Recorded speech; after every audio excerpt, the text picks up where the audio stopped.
నెల 26వ తారీఖు నుంచి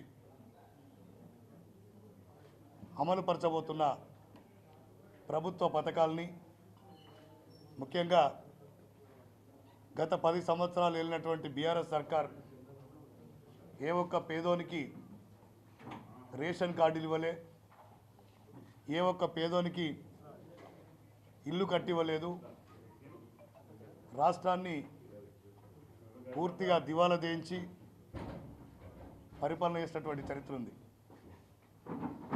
ఈ రాష్ట్రంలో 4 కోట్ల మంది ప్రజల ఆశీస్సులతోటి ప్రజాప్రభుత్వం కొలువు తీరినాక ఒక్కొక్కటిగా ప్రజలకు సంబంధించినటువంటి సంక్షేమ పథకాల మీద దృష్టి పెట్టి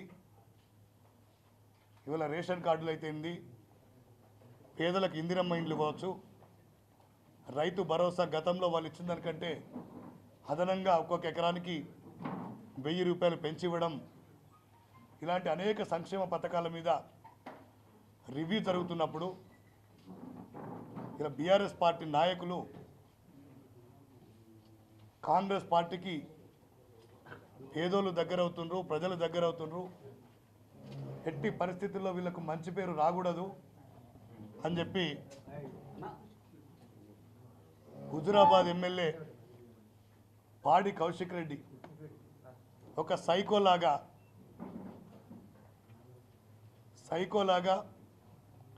ఇవాళ ఒక పిచ్చి కుక్క కదా ఏ విధంగా అయితే గ్రామాల్లో పడి స్వైర విహారం చేస్తుందో నిన్న కలెక్టరేట్లో ఈ జిల్లాకు సంబంధించినటువంటి ఇన్ఛార్జ్ మంత్రి ఉత్తమ్ కుమార్ రెడ్డి గారు, ఈ జిల్లాకు చెందినటువంటి మంత్రులు శ్రీధర్ బాబు గారు, పొన్నం ప్రభాకర్ గారు, ఇవాళ పార్టీలకు అతీతంగా అన్ని పార్టీలకు చెందినటువంటి శాసనసభ్యులు, శాసన మండలి సభ్యులు, జిల్లాకు చెందినటువంటి ఉన్నతాధికారులు నిర్వహిస్తున్న సమీక్షా సమావేశంలో ఒక పిచ్చి కుక్క మాదిరిగా ప్రవర్తించి ఇలా ప్రభుత్వ పథకాలని ప్రజలకు చేరనివ్వద్దు అని చెప్పి ఒక సంకల్పం పెట్టుకొని ఇవాళ మొత్తం కూడా రసాబస వేసి డిస్టర్బ్ చేసినటువంటి ఉదంతం మనం అందరం చూసినాం. నీకు దమ్ముంటే నువ్వు మొగనువైతే ఇప్పుడే రా కరీంనగర్ తెలంగాణ చౌరస్తాకు. నువ్వు తిరిగామో మేము తిరిగామో, నువ్వు రోడ్ల మీద తిరిగని అనుకుంటాం కదా, మేము ఒక్క క్షణం నీ గురించి ఆలోచిస్తే నువ్వు ఇంట్లో నుంచి ఒక గడప కూడా దాటి బయటకు రావు బిడ్డ, జాగ్రత్త. తమాషాలు చేస్తున్నావా? ఎవడెవడు ఆడిస్తుండు నిన్ను? అందరి బండారం బయట పెడతాం. ఇలా నిజంగా నిన్ను ఎన్నుకున్నందుకు హుజురాబాద్ ప్రజలు కూడా బాధ పెడుతుండ్రు. ఇట్లాంటి సైకోగా మేము ఓటేసినాం, ఇట్లాంటి పిచ్చి కుక్కగా మేము ఓటేసినాం అని చెప్పి ఇలా హుజురాబాద్ నియోజకవర్గ ప్రజలు బాధపడే పరిస్థితి తీసుకొచ్చినాం. ఆనాడు ఎన్నికల్లో ఒక ఎమోషనల్గా అయితే జైత్రయాత్రకు రాండి, లేదంటే శివయాత్రకు రాండి అని చెప్పి ప్రజల్ని ఒక ఎమోషనల్ గురి చేసి పోని పాపం ఒక్కసారి వేద్దామని చెప్పి నిజంగా హుజురాబాద్ ప్రజలు దయతలిస్తే నువ్వు వాళ్ళని అవమానించినట్టు, వాళ్ళని అగౌరవపరిచినట్టు నీ ప్రవర్తన ఉంది. తక్షణమే నీ లాంగ్వేజ్, నీ బాడీ లాంగ్వేజ్ మార్చుకోకపోతే ఈ రాష్ట్రంలో నిన్ను ఎక్కడ కూడా తిరగనీయం బిడ్డ.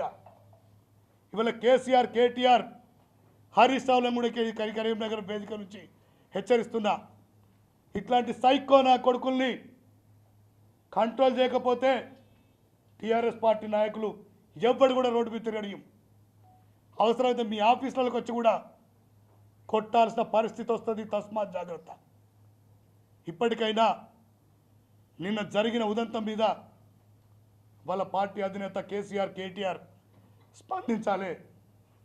ఇలా ఎక్కడైతే నిన్న గొడవ చేసినవో అక్కడ ముక్కు నేలకు రాసి క్షమాపణ చెప్పు, నీ పాపం కొంతమైనా పడుతుంది, లేదంటే తీవ్ర పరిణామాలు ఉంటాయి బిడ్డ. కాంగ్రెస్ పార్టీ వాళ్ళంటే అమాయకులు, ఏం చేతగానని అనుకుంటావా? నువ్వు ఇటుకతో కొడితే మేము రాయితో కొడతాం. ఇన్ని రోజులు ఓపిక పట్టినాం. నువ్వు ఎన్ని పిచ్చి పనులు చేసినా, ఎన్ని వెధవ పనులు చేసినా, ఎంతమందిని రెచ్చగొట్టి కవ్వింపు చర్యలకు దిగినా కూడా, ఎందుకంటే మాదొక 130 సంవత్సరాలకు పైగా చరిత్రను ఒక జాతీయ పార్టీ. మీరు తొందరపడ్డారనో, మీరు పిచ్చి కుక్కల్లాగా ప్రవర్తించారనో ప్రవర్తించే పార్టీ కాదు. ఎందుకంటే గొప్ప గొప్ప జాతీయ నాయకులు స్వాతంత్రం ముందు నుంచి కూడా ఒక పద్ధతి, ఒక సంస్కారం, ఒక క్రమశిక్షణ నేర్పినటువంటి పార్టీ కార్యకర్తలుగా ఇలా కాంగ్రెస్ పార్టీ నాయకులు, కార్యకర్తలు ప్రతి ఒక్కరిని గౌరవించే సంస్కృతిని అలవాటుపరచుకుంది. నీలాంటి సంస్కృతి దిగితే ఇవాళ మాకు యూత్ కాంగ్రెస్ ఉంటుంది, ఎన్ఎస్ఏ ఉంటుంది, ప్రతి గ్రామంలో వందలాది మంది కాంగ్రెస్ పార్టీ నాయకులు, కార్యకర్తలు ఉంటారు. ఒక్కసారి ఆలోచించుకోండి. నిన్న జరిగిన సంఘటన మీద శాసనసభ స్పీకర్ గారు కూడా ఫిర్యాదు చేస్తాం. గతంలో శాసనసభను కించపరిచే విధంగా అనేక సార్లు మాట్లాడినరు. ఈ రాష్ట్రంలో ల్యాండ్ ఆర్డర్ డిస్టర్బ్ చేసే విధంగా కౌశిక్ రెడ్డి ప్రవర్తిస్తుంది తప్ప డీజీపీ గారికి ఫిర్యాదు చేస్తాం, కరీంనగర్ సిపి గారికి ఫిర్యాదు చేస్తాం. తక్షణమే ఆయన మీద చర్యలు తీసుకోవాలని చెప్పి అందరూ కూడా ఫిర్యాదు చేయడం జరుగుతుంది.